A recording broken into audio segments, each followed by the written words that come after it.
उस दौर की बात है जब जमीन पर एक कौम आबाद थी जिसे आद कहा जाता था। वे लोग जिस इलाके में रहते थे वो चौड़ा, उपजाऊ और ताकत से भरा हुआ था। उनके शहर मजबूत पत्थरों से बने थे, ऊंचे खंभे आसमान से बातें करते थे। उनकी जिस्मानी ताकत मशहूर थी और उनकी दौलत की मिसाल दी जाती थी। लेकिन इस सब के साथ साथ उनके दिलों में शुक्र की जगह घमंड ने घर कर लिया था। वे आपस में कहते थे, कौन है हमसे ज्यादा ताकतवर? ये सवाल उनकी जबान पर था और घमंड उनकी आंखों में। वे उन माबूदों को पूछते थे जो ना सुन सकते थे, न देख सकते थे, न किसी नुकसान को टाल सकते थे। अल्लाह की रहमत और नबी की आमद। अल्लाह ने अपनी रहमत से हजरत हूद को उसी कौम की तरफ भेजा। वो उन्हीं में से थे, उन्हीं की जबान बोलने वाले, उन्हीं की जिंदगी से वाकिफ।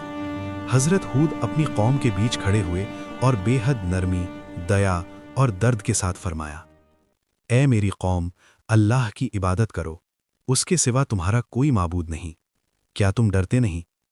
उन्होंने साफ कहा कि उन्हें ना कोई दौलत चाहिए, ना शोहरत, ना बदला। मेरा अजर तो सिर्फ अल्लाह के जिम्मे है। हजरत हूद ने उन्हें याद दिलाया कि जो ताकत, जो जमीन, जो नेमतें उन्हें मिली हैं, सब अल्लाह की देन है। उन्होंने नसीहत की, अपने रब की तरफ लौट आओ, मगफिरत मांगो, वो तुम्हें और ज्यादा नेमत देगा। कौम का इनकार और सरकशी। लेकिन कौमे आद के सरदार आपस में मशवरा करने लगे। वे बोले, क्या तुम हमें उन माबूदों से रोकते हो जिनकी इबादत हमारे बाप दादा करते आए हैं? कुछ ने हजरत हूद पर झूठ का इल्जाम लगाया, कुछ ने कहा कि ये सब बस बातें हैं।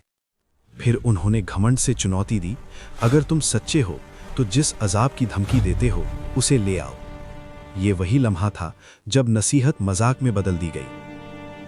अल्लाह की निशानी। फिर एक दिन आसमान में बादल उठे। कौमे आद के लोग खुश हो गए। उन्होंने कहा, ये तो बारिश लाने वाला बादल है। लेकिन हजरत हूद का दिल कांप उठा।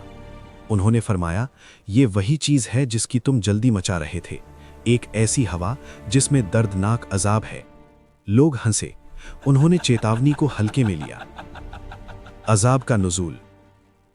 फिर अचानक हवा चलनी शुरू हुई, पहले तेज, फिर बेहद ठंडी, फिर बेरहम। हवा कई दिन और कई रातें चलती रहीं। उसने हर चीज को अपनी पकड़ में ले लिया। मजबूत जिस्म रेत में गिर गए, ऊंचे महल मिट्टी बन गए। कुरान बयान करता है कि वे लोग ऐसे पड़े थे जैसे खोखले तनों वाले खजूर के पेड़। उनकी ताकत, उनका घमंड, उनका सवाल, कौन है हमसे ज्यादा ताकतवर, सब हवा में उड़ गया। रहमत और निजात। अल्लाह ने हजरत हूद और ईमान लाने वालों को बचा लिया। वे सुरक्षित थे। उन्होंने सजदाए शुक्र अदा किया और पीछे रह गईं उजड़ी हुई बस्तियां, टूटे हुए खंभे और एक गहरी खामोशी। इबरत और नसीहत। आज भी कौमे आद की कहानी एक आईना है। ये सिखाती है कि नेमतें इम्तिहान होती हैं, ताकत अमानत होती है और घमंड तबाही की जड़ है।